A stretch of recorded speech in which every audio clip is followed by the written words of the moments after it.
जय किसान India office में काम करता हूँ। ओसीपी न्यूट्रीक्रॉप, जैसे कि इन्होंने बताया, ओसीपी मोरक्को की कंपनी है। हम इंडिया में बीते हुए 40 साल के ऊपर हो गए हम यहाँ पर काम कर रहे हैं। हम रिटेल में नहीं है, हम यहाँ जितने भी फर्टिलाइजर कंपनीज हैं उनको दोनों रॉ मटेरियल मतलब बनाने के लिए जो कच्चा मटेरियल होता है वो भी देते हैं और फिनिश फर्टिलाइजर भी देते हैं, जिसमें डीएपी है, पीएसपी है। हमने पीएसपी पिछले साल से लॉन्च किया है। हमने पिछले साल 4 lakh ton DAP PSP India में लिए हैं। इस साल हमने 10 लाख टन पीएसपी लिए हैं। टोटल इस साल हमने पूरे इंडिया में 30 लाख टन डीएपी और पीएसपी दिए हैं। ओसीपी न्यूट्रीक्रॉप का मेन काम है रॉ फिनिश प्रोडक्ट सप्लाई करना। पीएसपी की जैसे कि बताया गया है, पीएसपी एक फर्टिलाइजर है जिसमें 40% फॉस्फेट होता है और ये आपके मिट्टी के लिए काफी अच्छा होता है क्योंकि ये मिट्टी को संरक्षण करता है, मिट्टी को खराब होने से बचाता है। साथ में इसका जो कैल्शियम होता है, कैल्शियम आपके बहुत सारे क्रॉप्स को बेहतर और बेहतर पैदावार के लिए हेल्प करता है इसमें। और फॉस्फेट का काम क्या होता है, जड़ों का उपचार, जड़ों को हेल्प करता है अच्छे से ये करना। जड़ों अगर अच्छा रहेगा तो आपका जो बाकी तत्व है उसको लेने के लिए हेल्प करता है। बाकी जब आपका पौधा ग्रो करता है, जब उसके बाद जो उसका सीड और फ्रूट बनता है उसमें भी फॉस्फेट का काम होता है काफी। हम आईपीएल कंपनी के साथ इनका मार्केटिंग का एक शुरू किए हैं। आप इनके साथ जुड़िए और आपका अगर कोई भी प्रश्न है आप इनके जो एक्सपर्टीज हैं जिनके साथ मिलके आप उनका आंसर ले सकते हैं। Thank you. एक का नाम है यूरिया और दूसरे का नाम है डीएपी। अगर हम दूसरे राज्य की बात करते हैं जैसा गुजरात है या तमिलनाडु है, आंध्रा है, महाराष्ट्र है, तो ऐसे राज्य जहाँ पे पोषक तत्वों का ऐसा प्रबंधन खेती में करते हैं कि उनका उत्पादन, उनकी प्रोडक्टिविटी काफ़ी अच्छी होती है। वो ऐसे खाद इस्तेमाल करते हैं जिसमें एक से ज़्यादा अधिक न्यूट्रिएंट होते हैं। तो ये सारी चीज़ों के कारण आज के समय जो है कि हमको जमीनें कम होते जा रही हैं और खाद्यान्न की जो समस्या है अभी तो हमारे साथ है नहीं, आने वाले दिनों में ऐसा है कि खाद्यान्न की समस्या भी हो सकती है। हर गांव का आदमी शहर में जा रहा है। गांव में खेती करते थे बच्चे, जो पीढ़ी चलती थी कि भाई पिताजी खेती करते हैं, बेटा खेती करता था, लेकिन वो धीरे धीरे लोग क्या कर रहे हैं, शिफ्ट होते जा रहे हैं खेती की तरफ। और किसान अगर उगाएगा नहीं तो ये देश कैसे चलेगा? आज जो लोग हैं वो अन्न कहाँ से खाएंगे? तो ये समस्या आने वाले भविष्य की है। अभी तो हम खाद्यान्न पर्याप्त है, हम इतना उत्पादन करते हैं कि हमारी आवश्यकताओं को पूर्ण करने के बाद हम कुछ एक्सपोर्ट करते हैं। लेकिन आने वाले दिनों में जिस तरीके से पॉपुलेशन वृद्धि हो रही है, इसको अगर ध्यान में रखें तो हमारे को खेती में जरूरत है आधुनिक तकनीक के उत्पाद का उपयोग करें, जिससे उनकी उत्पादन हमारा बढ़े, कम ना हो और कम से कम जमीन में अच्छी उत्पादकता उसकी डेवलप हो।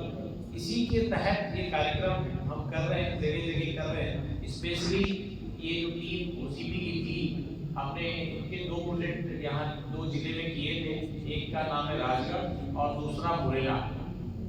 पहले के समय क्या होता था कि गोबर की खाद डालते थे हम लोग खेतों में, डालते थे ना, डालते थे। गोबर की खाद अच्छी थी, खराब थी? अच्छी। अब खाद डालते हैं गोबर का है ही नहीं। क्या हुआ, खेती में गाय ढोर तो सब खत्म हो गए। अब तो अपन वो पैकेट वाला दूध ले लेते हैं। किसान गाय ढोर देता पालता नहीं है।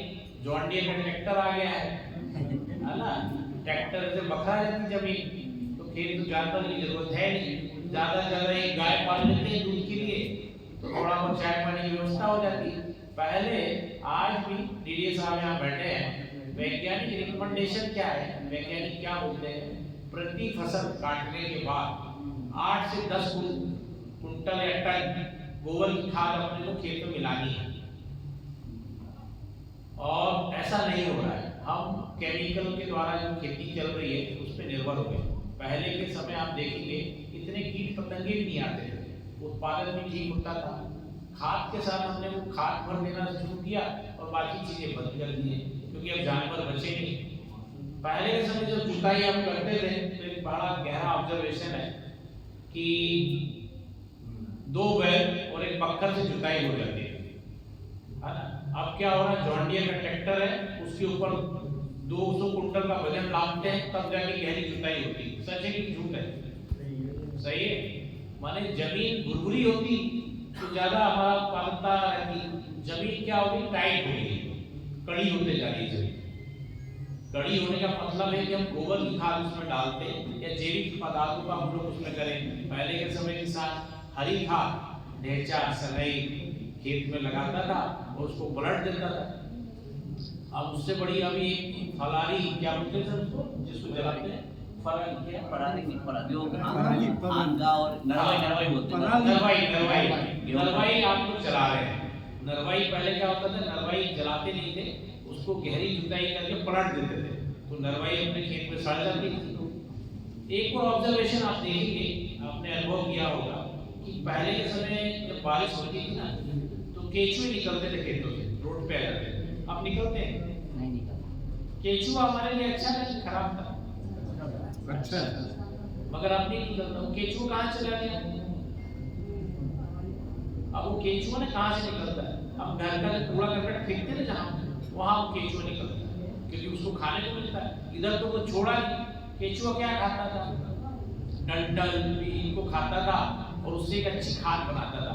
जब वो नीचे से ऊपर तक जाता था तो जमीन को भुरभुरा करता था। लेकिन अब केचुआ खेत में बचा नहीं। एक बीमारी आती है आपके यहाँ, चना पता नहीं लगाते ही नहीं आप पे, चने में उगरा रोग लगता है, जिसमें पूरा चने का फसल सूख जाए, उगटा बोलते हैं, उगटा है, पता नहीं क्या बोलते हैं आप लोग। तो वो जमीन में मिट्टी जब टाइट हो जाती है तो इस तरीके से जब पानी नहीं मिलेगा, हवा प्रॉपर नहीं जाएगी, तो ये बीमारी आती है। इसके लिए गहरी जुताई कहते हैं, क्योंकि जमीन टाइट होते जा रही है। तो ऐसे उत्पाद आ रहे हैं जिसके कारण जमीन जो है आपकी भुरभुरी होगी। और जरूरत है कि जो पारंपरिक चीजें हैं, पारंपरिक चीजें यानी क्या बताया आपने, आपको बताया डीएपी और यूरिया 2 पारंपरिक खादें हैं जो 90 माने आजादी के बाद से हम उपयोग कर रहे हैं। और वो चीजों की जरूरत है कि हम उसमें समन्वय बिठाएं और उसके साथ दूसरी चीजों का भी समावेश करें, ताकि हमारा उत्पादन जो है वो लगातार बढ़ता रहे। और मिट्टी जो धरती माँ है हमारी, जिससे उत्पादन हो रहा है, ये उत्पादन लगातार बढ़ता रहे। तीसरा इसमें एक पॉइंट और आता है कि जमीन अगर होगी तो ही खेती हो पाएगी। खाद में खेती होती है, एक डीएपी की बोरी में आप दाना डाल दो, उग जाएगा, उगेगा, या यूरिया में डाल दाना उगेगा। तो खाद में खेती नहीं होती, आपको मिट्टी चाहिए, और मिट्टी जमीन को बचाना है तो अपने को ऑर्गेनिक माने गोबर की खाद, समय के हिसाब से किसान को भी अपनी खेती में परिवर्तन लाने की जरूरत है। मेरा आशय इस बात से ये है कि हमारी जो पारंपरिक खेती है उससे हमको परिवर्तित होना है। आपको, आप महिलाएं भी बैठी हैं, बहुत सारी महिलाएं भी खेती करती हैं, तो ये चीजों का समावेश करिए, नई चीजों में जाइए। हमको समय के अनुसार चेंज करना पड़ेगा, अन्यथा हम उत्पादन से, खेती से धीरे धीरे हम खत्म हो जाएंगे।